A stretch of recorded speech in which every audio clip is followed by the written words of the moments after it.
Hey y'all, Lisa here from Live Yummy, your Yumbassador, and I've made a decision today. My daughter's graduating high school next week, which is about 10, 12 days from now. I want to throw her a graduation party. Now, just between you and me, when I think about having a party, my thoughts go immediately to the idea of we don't measure up, this house is a disaster, it's not nice enough, it's not good enough, we're not rich enough, it's not pretty enough, it's not whatever enough. But the thing is, this isn't about me, right? It isn't about what I think you think about me. It's not about how much money we have, and it's not about how good the paint job is or whatever. This is about my kid is finishing high school. She's worked really hard. She's had a really tough 4 years, and she's finishing and she's graduating, and we are so proud of her. Now, one of the main reasons I'm launching this channel of Live Yummy is that I want to live a yummier life, less driven by fear, especially these really petty, stupid, self-centered fears about whether I look good enough or whether things sort of look a certain way to the public or how other people think about this. It's so boring and so self-centered, and I want to be free of it. I want to have the party and celebrate her and think about her. So the first thing I'm going to do here is take a cue from Danielle Laporte. You guys know her? She's amazing. I'll put a link down below. The thing I really love about her is she asks you to ask yourself, how do I want it to feel? That's the key. Not what do I want to do or have a checklist or what do I want it to look like, but how do I want it to feel? And so the first thing I'm going to do is think about how I want this party to feel for me and for my daughter and for the rest of the family. In about 2.5 minutes, this just streamed out of me. I want this party to be centered around my daughter Hope, and I want it to feel like the celebration of a network of love and support and community for her. And the feelings that came up for me around that mostly are love, so that's why there's hearts everywhere. But also I want her to be aware of kindness and friendship and trust and family and resilience, joy, connection, refuge, yumminess in her life, strength, celebration, resources, and community, and mentors. The main thing is I want it to feel to her like you are loved and valued, and you are surrounded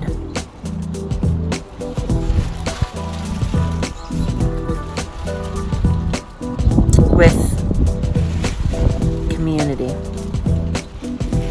That's how I want it to feel at this party. I want it to be a celebration of all she's accomplished and how much love is in her life. I also want an event that reminds her she is safe to bravely go into the world, because it's time for her to leave the nest, and I want her to know, not just in words, but in an experience, that it's okay to go do that, and that she is going to survive it and be resilient and do fine, and that she can ask for help and she isn't alone.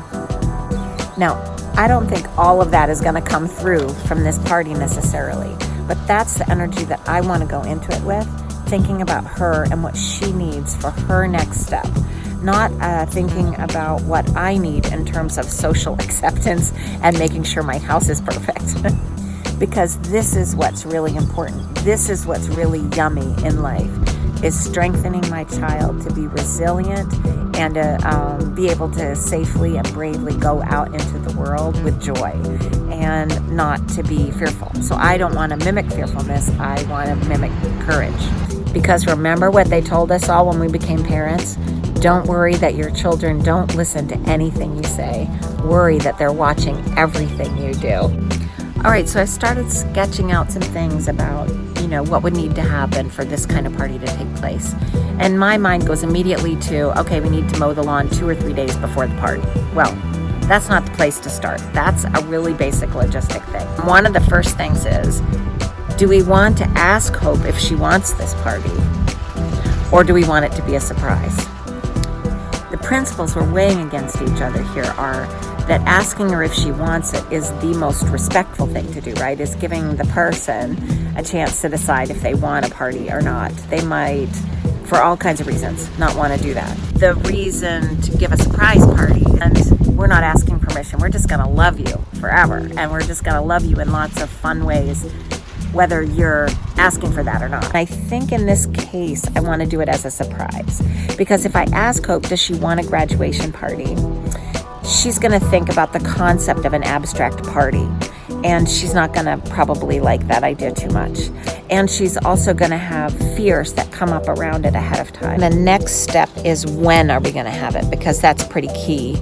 And that will also tell us how much time we have between now and then, and give me a trajectory of how much scope I have for doing anything or preparing anything. And it might be just thrown together at the last second, or it might have a lot of planning time. Of course, we could do it anywhere in the summer before she leaves for college.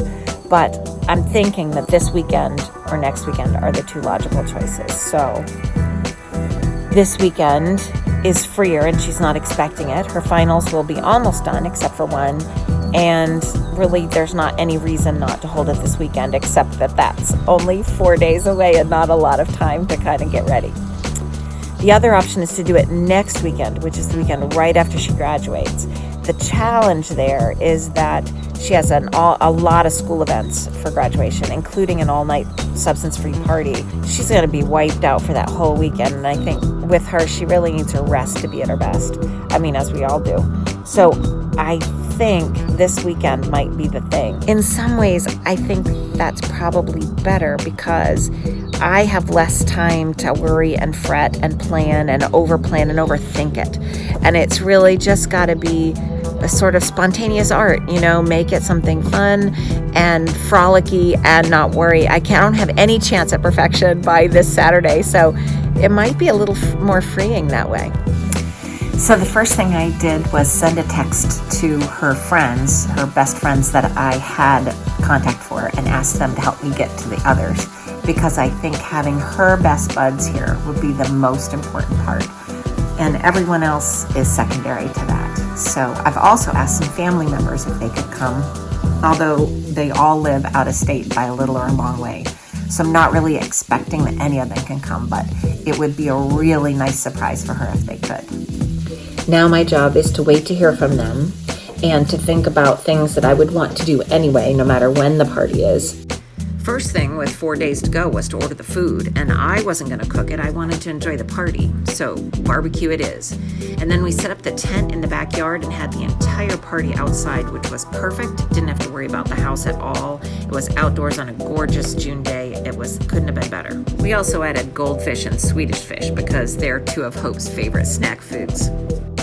Put together a folder of photos from her childhood all the way up till now, called it Then and Now, and people could watch it on a slideshow during the party. We put out a whole bunch of tablecloths so kids could just put them out on the grass and have really informal picnics, and that worked out really well for the kids. The adults mostly stood around and talked and caught up with each other. Some of us hadn't seen each other for a while, so that was really fun as well. Was mortified with all the attention, but also I think secretly kind of delighted. And her friends are just wonderful and adorable, and they really made it a fun day. Since one of the keys was for her to kind of have the 50,000 coaches feeling when she leaves home, I wanted to connect her with all these adults, and it seemed like the best way to do that was through her photography Instagram account. So we urged people to connect with her there, and then she could follow them back, and that way she can kind of bring them with her in her pocket as she leaves home. In the end, I think we really were able to offer a party that felt the way I had hoped. But even more importantly was that I needed to decide how I wanted to feel about letting my baby leave home. She's our first child, and this is a really big deal for us too. And it's helped me decide how I want to have every interaction go with her. In the end, it was also just a party, and so it was really fun to see her just have a lot of fun with her friends.